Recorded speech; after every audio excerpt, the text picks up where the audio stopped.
Hello viewers, today we are going to discuss about origin of cell. তো আজকে আমাদের mainly blood cell origin হওয়ার যে সেটা নিয়ে আমরা ডিসকাস করব। তো আমরা এটাকে যদি একটু ফ্লো চার্টে সামারাইজ করি তাহলে আমাদের ব্লাডের যে সেলগুলো আছে ওগুলা অরিজিন হচ্ছে হেমাটোপয়েটিক স্টেম সেল থেকে। তো হেমাটোপয়েটিক স্টেম সেল আবার দুই ভাগে বিভক্ত, একটা হচ্ছে মাইলয়েড স্টেম সেল আর একটা হচ্ছে লিম্ফয়েড স্টেম সেল। তাহলে myeloid stem cell and lymphoid stem cell, এখন এই লিম্ফয়েড স্টেম সেল থেকে আবার আসতেছে আমাদের লিম্ফোসাইটগুলা আর এনকে সেল। তাহলে লিম্ফোসাইট কি কি আছে? বি লিম্ফোসাইট, টি লিম্ফোসাইট আর হচ্ছে এনকে সেল।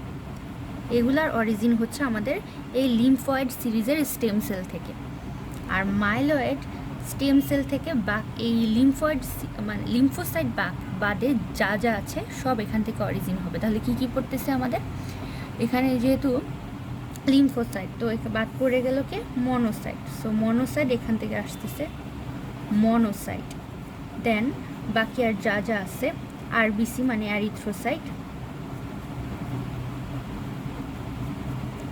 দেন প্লাটিলেট,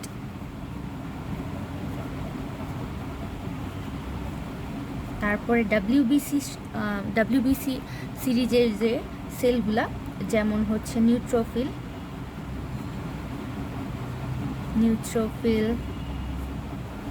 ইউসিনোফিল, বেজোফিল,